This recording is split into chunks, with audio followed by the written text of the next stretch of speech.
E no Da Redação a gente vai abrir a semana tentando aí dar algumas dicas de como as pessoas podem gerir um pouco dos seus recursos, calibrar investimentos em função do que está acontecendo na economia. E o Carlos Miller está de novo com a gente aqui, toda segunda-feira, ele vai bater ponto aqui. E Carlos, para a gente fazer um esquenta, focos, né? Toda segunda-feira tradicional, sair aí o que o mercado está pensando da vida econômica dos brasileiros. E o que os números de hoje assim estão sinalizando para esses próximos dias? Ou, afinal, que o mercado está achando que vai ser da economia até o final do ano, que é um pouco que a leitura mais importante, talvez, né? Bom, acho que o principal ponto, Patrícia, que a Focus essa semana trouxe foi a consolidação desse cenário de Selic em 7,5. A da semana passada estava em 8. Selic é a taxa básica de juros. Isso, exatamente. A taxa básica de juros, que é referência, né, para os empréstimos interbancários, é a taxa de referência para o país. Né? Então é uma consolidação de Selic em 7,5 para o final do ano. Tem casas de análise, enfim, que estão dizendo que apostam em 7% até o final do ano. Mas, essencialmente, o que essa Selic traz, né? O que essa informação traz e por que a Selic tem essa expectativa de Selic baixa? A gente, no mesmo relatório, a gente veio expectativa de inflação com quase 1 ponto, né? Um pouco mais de 1 ponto percentual abaixo do centro da meta. Isso aí é uma situação bastante diferente do que a gente vinha vendo há 2 anos atrás. Né? Além disso, a gente tem uma expectativa para a PIB bastante baixa, ali na casa do 0,34, está estável, mais ou menos estável nesse patamar já há algum tempo. Então, o que isso está nos dizendo? A gente tem uma inflação baixa, em patamares baixos, então os preços não estão subindo, média, né? Desacelerando, né? Exatamente. Então a gente tem situações pontuais de preço parado, preços em queda, assim como tem patamares de preços aí acima dos 13,5, digamos assim. E uma expectativa de PIB bastante fraco. Então isso abre espaço, uma das ferramentas que se tem para estimular a economia, para estimular as empresas, os consumidores, enfim, os agentes de mercado, é a redução na taxa básica de juros. Que é o que vem acontecendo, quer dizer, podendo aí, sei lá, não vai ser muito impossível, daqui a pouco não é nenhuma loucura imaginar que pode, sei lá, ser o 7 ou menos, sei lá, mas é tudo que a gente sempre sonhou, pelo menos se busca, né, ou a inflação mais baixa e tudo mais, mas a gente não vê ninguém soltando foguetes, quer dizer, muito mais um clima de preocupação. Por que realmente a situação ela se desenha dessa maneira? Sim, porque essencialmente, se a gente for pensar assim, no mundo ideal, no Brasil nós teríamos uma taxa básica de juros baixa, sustentável. O que se tem hoje não é esse cenário, porque o Brasil, enfim, o governo gasta muito, a gente tem muitas despesas. Essa redução da taxa de juros que está vindo agora, ela vem muito mais para estimular a economia. Ela deve se manter em patamares baixos por um bom período, por um período mais longo do que a última vez que a gente teve uma redução mais forte. Estimular o investimento. Exatamente, a fim de estimular investimento privado, né? Vamos pensar assim, poxa, antes eu ganhava 14% ao ano sem fazer nada. Só colocando no banco, exatamente. Agora, com uma Selic a 7,5 está dizendo o quê? Para deixar o meu dinheiro parado no banco, eu vou ganhar 7,5 ou menos, sem risco. Então, teoricamente, seria um desincentivo a fazer. Exatamente, então é um financeira. incentivo ao que? Ao empresário fazer investimento produtivo, as pessoas financiarem empresas, vamos pensar lá, através do mercado de ações.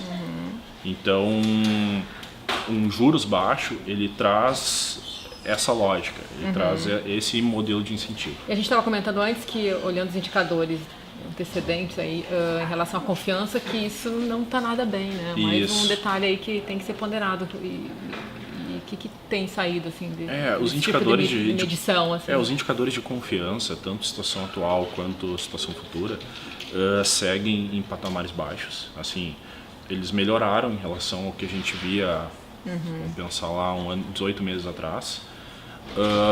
Mas eles ainda não estão em patamares de confiança, que a gente chama. Eles estão melhorando, mas seguem num patamar, digamos, de desconforto.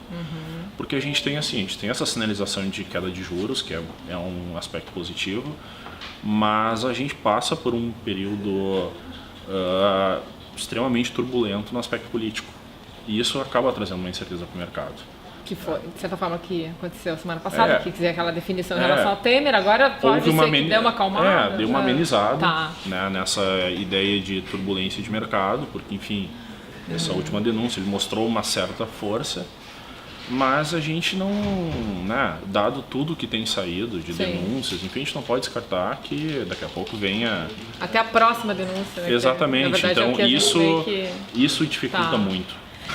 E, bom, e olhando agora, vamos lá, olhar para a questão recursos, né? Cada um lá com seu, sei lá, sua possibilidade de fazer um investimento. A gente está, de certa forma, a gente estava até antes de fazer aqui o programa comentando sobre isso. Quer dizer, se tem aí uma incerteza que a gente não consegue enxergar muito como vai ser dezembro, janeiro de 2018, até porque tem eleições em 2018 e está esse ambiente aí que também ele está conturbado.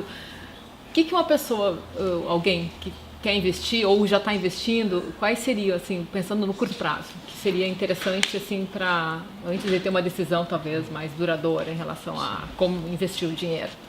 A gente tem, assim, várias opções que daqui a pouco que o investidor vai ter uma certa liquidez, né? A liquidez é quando ele vai poder dispor do recurso futuramente. Amanhã eu posso ir lá e sacar o dinheiro, pensar, né? assim, comparando um imóvel é um ativo de pouca liquidez. Se eu comprar, eu até posso vender ele rápido, mas eu vou ter que depreciar muito o preço dele. Então é um ativo pouco líquido. Mas pensando em ativos líquidos, a gente tem mesmo fundos de renda fixa, a gente tem fundos multimercado, a gente tem produtos de ações também. Mas pegando um gancho, assim, vamos pensar, linkando essa Selic em baixa, em redução, com uma ideia para um investidor médio que,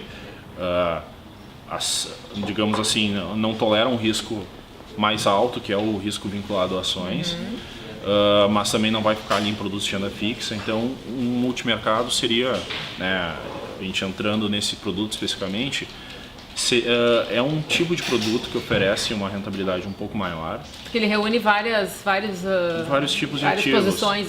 Isso, a gente tem fundo multimercado lá que investe em crédito privado, a gente tem fundo multimercado que investe em juro, moeda, ações, e eles commodities. E o retorno, considerando outras rendas fixas, é o melhor hoje? Assim, exatamente. Ele difere da renda fixa, né? A gente até compara a rentabilidade dele com o CDI, que é a referência da renda fixa, mas a gente não pode chamar ele de um produto de renda fixa, né? Por quê?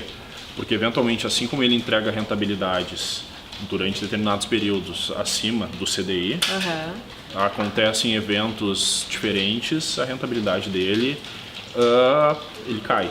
Vai depender, claro, do tipo de exposição que ele tem, de uma série de coisas, mas a gente teve, por exemplo, no evento lá do áudio da JBS, vários fundos multimercados performaram... O áudio do Joesley. Do Joesley com relação ao Temer. Exatamente, que o mercado sentiu muito aquele período. E afetou esse tipo de aplicação. Essas aplicações sentiram também, tiveram rentabilidades menores. Então, ele é um tipo de produto que ele está lá, ele tem um risco, dependendo da exposição que ele tem um risco lá intermediário entre o que seria uma renda fixa e o que seria uma renda variável, as ações. Então, quando eu for assim contratar, por exemplo, vou no meu banco ou vou numa, sei lá, uma gestora, o que é importante eu identificar na hora que eu estiver contratando essa aplicação?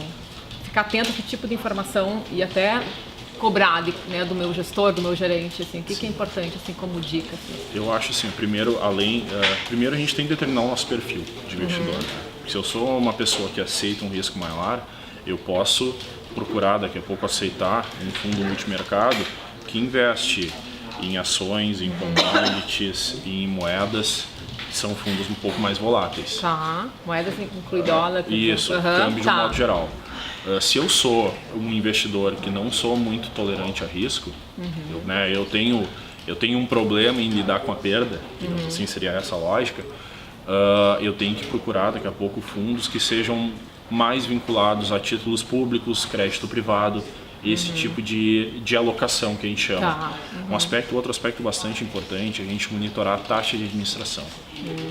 A taxa de administração é o valor que a gestora, que o banco cobra para remunerar o seu serviço. Isso é cobrado como um percentual do patrimônio do fundo, naturalmente um percentual da minha aplicação. Isso tem que estar claro lá. Tem que estar claro. Separadinho lá do que é a previsão da rentabilidade. Exatamente. Porque na lâmina do fundo lá, quando for apresentado, vai ser mostrado a rentabilidade do produto em períodos anteriores Né? Outra coisa, isso não costuma ser prática, mas tem que cuidar que sim, a gente não tem como prometer rentabilidade. Então, se chegar daqui a pouco alguém, o gerente do banco, o agente de investimentos, enfim, quem for, prometendo rentabilidade com relação a um fundo multimercado, desconfie. Isso não existe. Tá. Mas a gente pode analisar, obviamente, a rentabilidade passada, e isso é uma sinalização interessante. Tá. Já. Além disso, a gente vai olhar a taxa de administração, que vai estar... O que é tolerável hoje em termos de taxa de administração? Depende do produto, mas eu acho que 2% é uma taxa ok. Acima disso já começa a ficar... Tem um pouquinho acima disso. É que a gente vê que tem, né? Exatamente. Não, tem taxas. A taxa de administração ela também varia muito com relação ao porte do aplicador. Claro. Então, vamos pensar fundos comerciais, fundos de bancos comerciais. Se o cliente vai aplicar pouco dinheiro, vai ser oferecido para ele um fundo com uma taxa de administração mais alta. Tá. Isso é natural. Então a taxa, quanto maior a tua aplicação, tu consegue taxas menores. Consegue negociar. Taxas menores. Só explica rapidinho pra gente, essa taxa ela é calculada como? Em relação ao valor total, em cima da rentabilidade que tu obtém, como é que ela incide? Em relação ao patrimônio. Tá, se eu aplico 1.000... É 2% sobre os meus 1.000 tá. Ao longo do ano. Tá. Então, se meus 1.000 passarem para 1.500, no final do ano vai estar sendo cobrado no 2%. Global, não é por mês. Tá. Isso. Então, ela é calculada diariamente, né? Provisionada diariamente, mas é sobre o patrimônio. Tá. Até um ponto interessante, Patrícia, só para deixar bem claro, a taxa de administração do fundo, de um determinado fundo, ela não é negociável. O que é negociável é o fundo que vai ser oferecido para a gente. Tá. Né? Porque às vezes assim, eu tenho um fundo, eu tenho lá 50 mil reais para aplicar. Vou me oferecer daqui a pouco um fundo que tem 3% de taxa de administração e um que tem 2% de taxa de administração. E rentabilidades parecidas. Bom, aí eu escolho o fundo que tem a taxa menor. Ah, ok. Possivelmente vão me oferecer, vão dar preferência para quem tem a taxa mais alta. Porque é o que remunera. Mas eu tenho que... Mas a taxa do fundo, ela está vinculada ao produto. E isso não é negociável. Então tá. Então, a taxa... Esse é o principal aspecto. Então, ela vai incidir sobre o patrimônio do fundo total, naturalmente sobre a minha parte de... Sim, a minha cota. A minha contribuição sobre esse patrimônio. Tem fundos que também têm taxa de performance, que é um percentual que é cobrado sobre um desempenho excedente. Tipo assim, eu dei uma rentabilidade maior que aquela que seria a média. A minha referência, por exemplo, é CDI. Tá. Aí o fundo cobra 20% de performance. Okay. E o fundo entregou 150% do CDI, vai ser cobrado um percentual sobre o excedente do CDI. Tá. E aí, bom, compensa porque afinal tu está tendo um retorno maior. Exatamente. Então, muita atenção aí, é um segmento que tem regrinhas, tem que pensar muito, dependendo de quanto a pessoa tem, qual é a capacidade de investimento e tal, mas eu acho que é bom a gente ir aprendendo para poder ter um retorno, pelo menos, ou não ter uma decepção tão grande, mais ou menos isso. Carlos, acho que é isso.